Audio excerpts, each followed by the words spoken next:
Quant à mon mari, c'est mon mari, un point c'est tout. Mon mari. Je veux que cela soit parfaitement clair.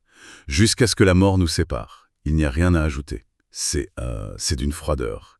Ces mots, ils sont prononcés par Serena Joy, l'épouse d'un commandant, un des hauts gradés du régime. Et elle s'adresse à la narratrice du livre, une femme qu'on connaît juste sous le nom de Defred. Et c'est leur toute première rencontre. La toute première. Defred arrive à peine dans cette maison, et sa seule fonction, on le comprend vite, c'est d'être un utérus pour ce couple. Et la première chose que l'épouse lui dit, ce n'est même pas un bonjour, c'est cet avertissement. Une frontière de glace. Ce qui est terrifiant, c'est qu'il n'y a pas de colère. C'est juste un contrôle total, calculé. Absolument. Et là, on comprend tout de suite quelque chose d'essentiel. La Servante écarlate de Margaret Atwood, ce n'est pas simplement un roman sur une dictature religieuse. C'est bien plus que ça. C'est avant tout une exploration de la survie psychologique. Oui. De la survie face à une déshumanisation complète. C'est un livre sur le pouvoir des mots, ceux qu'on nous impose, et puis ceux qu'on se murmure à soi-même pour ne pas sombrer, quoi. Atwood, elle imagine un monde où une cuisse de la fertilité a servi de prétexte à un coup d'État, et elle nous le fait vivre de l'intérieur. Et c'est exactement ce qu'on va faire aujourd'hui. On va plonger dans ce monde, dans la République de Gilad, pour essayer d'en comprendre les mécanismes. Pas seulement les mécanismes politiques, mais surtout psychologiques. Comment un système pareil s'installe dans la tête des gens, et surtout comment l'humanité, même dans le silence, trouve le moyen de résister. Alors, l'histoire se déroule donc dans un futur très proche, sur ce qui reste des États-Unis, dans une société qui s'appelle Gilad. Et on découvre tout ça à travers les yeux de Defred. Elle nous raconte son histoire depuis sa chambre, mais son récit commence un peu avant, dans son centre de formation, un ancien gymnase. C'est un détail incroyable.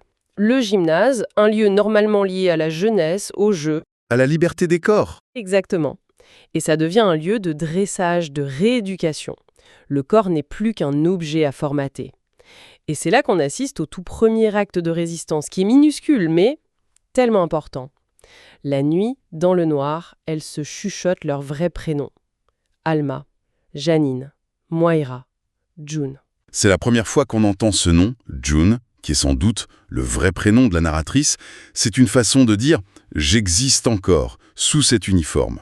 C'est exactement ça. Et après ce dressage, elle est donc assignée à la maison du commandant Fred, d'où son nom, Defred. Elle est sa propriété. Et sa chambre est le reflet parfait de sa condition. Austère, vide. Oui, et elle remarque un détail qui fait froid dans le dos. On a enlevé le lustre du plafond. Il n'y a plus qu'un simple plafonnier. Et la fenêtre, elle ne s'ouvre presque pas. La vitre est incassable. Chaque détail de cette chambre est une ligne de code du régime. Enlever le lustre, c'est évidemment pour empêcher le suicide. Bloquer la fenêtre, c'est empêcher l'évasion.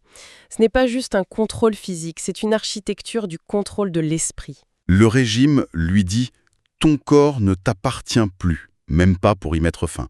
C'est ça. Et au milieu de tout ça, il y a la propagande absurde des tantes qui lui revient en tête. Ce lieu n'est pas une prison, mais un privilège. C'est du pur Orwell, le langage est complètement retourné. Et comment elle se perçoit, elle, à ce moment-là? Est-ce qu'elle accepte d'être Defred? C'est toute la tension du livre. Extérieurement, oui, elle joue le rôle de Defred. Mais à l'intérieur, tout son récit est une lutte pour se souvenir de June, la femme qu'elle était, avec son mari, Luc, sa petite fille. Le simple fait qu'elle nous raconte son histoire, avec ses pensées secrètes, ses souvenirs, c'est la preuve que la déshumanisation n'est jamais totale. Raconter, c'est déjà une forme de résistance. Cette société est obsédée par la hiérarchie, et ça passe par un code couleur très strict. On en a déjà un peu parlé. Les servantes, comme Defred, sont en rouge. Le rouge du sang, oui, de la menstruation, de la naissance. Une couleur qui crie leur fonction biologique. C'est impossible de ne pas les voir. Et à l'opposé, les épouses, comme Serena Joy. Elles sont en bleu, le bleu de la Vierge Marie. Une couleur qui symbolise la pureté, la piété. Et l'ironie est terrible, leur stérilité. À côté, on a les marthas, les domestiques, dans un vert un peu terne, très pratique. Et les éconofemmes, les épouses des hommes de rang inférieur, qui portent des robes rayées de toutes ces couleurs. Comme si elles cumulaient toutes les fonctions sans le prestige. C'est un système de caste où on lit votre statut à 10 mètres. Il n'y a aucune échappatoire. Et cette rigidité, on la retrouve dans la moindre interaction. Quand Defred sort faire les commissions avec sa partenaire, une autre servante, de Glenn, leur dialogue est... surréaliste. Il n'y a pas de dialogue, en fait. Non, c'est vrai. Elles se saluent avec des phrases toutes faites, « Béni soit le fruit » et l'autre répond « Que le Seigneur ouvre ». C'est tout. C'est un script. Le régime a remplacé la communication humaine par des formules. Pourquoi ? Parce qu'une vraie conversation, c'est imprévisible. Ça peut mener à la complicité, à la critique, à la rébellion. En imposant ça, Djihad s'assure que chaque mot prononcé est un acte de soumission. On peut s'imaginer ce que ça fait, de vivre dans un monde où la spontanéité est un crime. C'est une tension de tous les instants. Et pour être sûr que personne n'oublie les règles, il y a le mur. Un mur de briques près de l'ancien campus de Harvard où sont exposés les corps des exécutés. Oui. Les médecins qui ont pratiqué des avortements, les prêtres, les homosexuels, on leur met un sac sur la tête avec une pancarte qui décrit leurs crimes. C'est plus qu'une punition, c'est un spectacle. C'est une communication politique, absolument. Le mur parle et il dit « Voilà ce qui arrive quand vous désobéissez ». C'est d'une efficacité redoutable. Et face à ça, la narratrice développe une sorte d'engourdissement. Elle observe, elle décrit les corps presque cliniquement, mais elle essaye de ne plus rien ressentir. C'est un mécanisme de survie. On en arrive au cœur du système, au rituel qui justifie toute cette horreur, la cérémonie. C'est un moment presque inimaginable. C'est le rituel politique central de Gilead, oui. C'est là que le régime transforme l'acte le plus intime en un devoir public, froid, mécanique. Expliquez-nous comment ça se passe, parce que c'est difficile à visualiser. Alors, toute la maisonnée est réunie. Le commandant lit un passage de la Bible, celui où Rachel, qui est stérile, donne sa servante à son mari Jacob pour qu'elle lui donne un enfant. C'est la justification de tout le système. Et ensuite, L'acte lui-même. l'acte lui-même. Defred est allongé sur le lit, tout habillé. Serena Joy, l'épouse, est assise juste derrière elle, de sorte que Defred a la tête posée sur son ventre entre ses jambes. L'épouse lui tient les mains très fort. Et le commandant, lui aussi tout habillé, accomplit l'acte sexuel, sans un baiser, sans une caresse, sans un mot. C'est mécanique. La violence psychologique est inouïe. Chacun des trois est déshumanisé à sa manière. Complètement, Defred est réduite à un utérus, le commandant a une fonction reproductrice et Serena Joy, son rôle est peut-être le plus troublant. Elle participe à cet acte qui nie son propre mariage. C'est une parodie tragique de l'intimité. On se demande ce qui peut bien traverser leur esprit pendant ce silence assourdissant. Mais même un mur aussi solide finit par se fissurer. Et les fissures viennent d'endroits inattendus, notamment du commandant lui-même. Un soir, il l'a fait convoquer en secret dans son bureau, ce qui est formellement interdit. On s'attend au pire, évidemment. Exactement. On s'attend à une demande sexuelle sordide. Et à la place, il veut jouer au Scrabble. Un jeu de mots, c'est presque absurde. Qu'est-ce que ça révèle sur lui? Ça révèle l'échec de son propre système. Il a aidé à créer ce monde sans culture, sans livres pour les femmes, sans intellect. Et maintenant, il s'ennuie. Il a soif de contact humain, de conversation. D'une certaine manière, il est aussi prisonnier de Gilead que de Fred. Et pour elle, c'est une parcelle de pouvoir qu'elle regagne. Il lui donne des magazines interdits à lire. Elle redevient une personne avec un esprit. C'est aussi là qu'elle découvre une inscription gravée dans le placard par la servante qui l'a précédée. « Nolite te salparodes exterminorum ». Une phrase en latin. Du moins, ça y ressemble. Et elle s'y accroche sans même savoir ce que ça veut dire. C'est un message du passé, la preuve que quelqu'un d'autre a résisté. Et bien plus tard, elle ose demander au commandant ce que ça signifie. Et il se met à rire. Il lui explique que c'est du faux latin d'une blague de potache de son collège qui veut dire « Ne laissez pas les salauds vous anéantir ». C'est à la fois tragique et tellement puissant. Ce message d'espoir vient d'une blague d'écolier. Et on apprend que cette femme s'est pendue. L'espoir et le désespoir, toujours côte à côte. C'est ça, s'accrocher à ces petits riens. Et les fissures continuent de s'élargir. Cette fois, c'est Serena Joy qui prend l'initiative.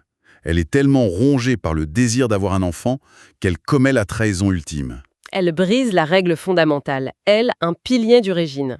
Elle organise une rencontre secrète entre Defred et Nick, le chauffeur.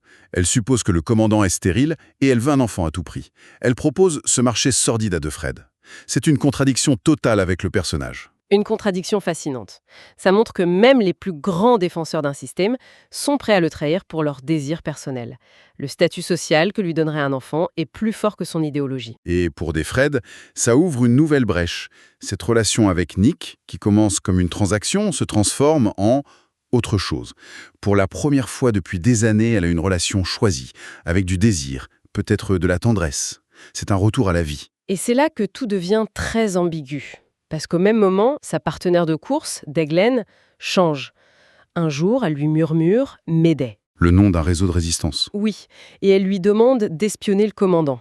Du coup, Defred se retrouve prise en étau. D'un côté, une rébellion intime avec Nick. De l'autre, la possibilité d'une rébellion politique. En fait, si on prend du recul, on voit que tout le monde trahit tout le monde. Serena trahit les lois pour un enfant, le commandant pour un peu de compagnie, Defred pour le désir, Deglen lui demande de trahir pour la cause. À qui on peut encore être loyal dans ce monde? C'est la question centrale. La loyauté est complètement éclatée. Est-on loyal à une personne, à une cause ou juste à sa propre survie? Il n'y a plus de réponse simple. Chaque personnage est un nœud de contradiction. C'est ce qui les rend si humains. Le récit s'arrête de manière incroyablement abrupte. Un soir, un fourgon noir, celui des Yeux, la police secrète, s'arrête devant la maison. Ils viennent la chercher. Et Serena Joy, qui a tout découvert, lui hurle « Salope !» C'est la panique. On pense que c'est fini. L'arrestation, le mur. Mais au moment où on l'emmène, Nick apparaît et lui murmure à l'oreille « Fais-moi confiance, c'est Mayday ». Et elle monte dans ce fourgon sans savoir si c'est une évasion ou un piège. Ses derniers mots sont « Je pénètre dans l'obscurité qui m'attend à l'intérieur » ou peut-être la lumière. Et fin. C'est une fin en suspens, incroyablement puissante. Sauf que le livre, lui, ne s'arrête pas tout à fait là. Atwood ajoute un épilogue, une sorte de pirouette littéraire absolument géniale qui s'appelle « Notes historiques ». Oui, on cherche complètement d'époque, de ton. On se retrouve en 2195, bien après la chute de Gilead. On assiste à la transcription d'un colloque universitaire. Et on apprend que toute l'histoire de Defred nous est parvenue grâce à la découverte d'une série de vieilles cassettes audio. Ces universitaires débattent de son histoire, essayent de vérifier les faits, d'identifier les personnages. Mais ils n'ont aucune certitude sur ce qui lui est arrivé. Son sort final reste un mystère. C'est à la fois un soulagement, on sait que Gilead est tombé, que l'horreur a pris fin, mais on ne saura jamais si June ou Defred s'en est sorti. C'est ça. Et c'est là que se niche la pensée finale, la plus provocatrice. Le titre que ces universitaires du futur donnent à leur étude, c'est « Le conte de la servante écarlate ». Ils insistent sur le mot « conte ». Un conte, ce n'est pas forcément la vérité. Exactement. C'est une histoire, une narration qui peut être arrangée, subjective, incomplète. Et ça nous rappelle que l'histoire avec un grand H n'est jamais qu'une reconstitution. Une narration fragile, construite avec des fragments, avec les voix qui ont survécu. Et la question qui reste n'est plus seulement « qu'est-il arrivé à Defred ?», mais plutôt « quelles histoires survivent au temps ? Lesquelles sont perdues ? Et comment fait-on, nous, aujourd'hui, pour écouter ces voix qui nous viennent des périodes les plus sombres, même quand elles sont incomplètes et pleines de silence ?»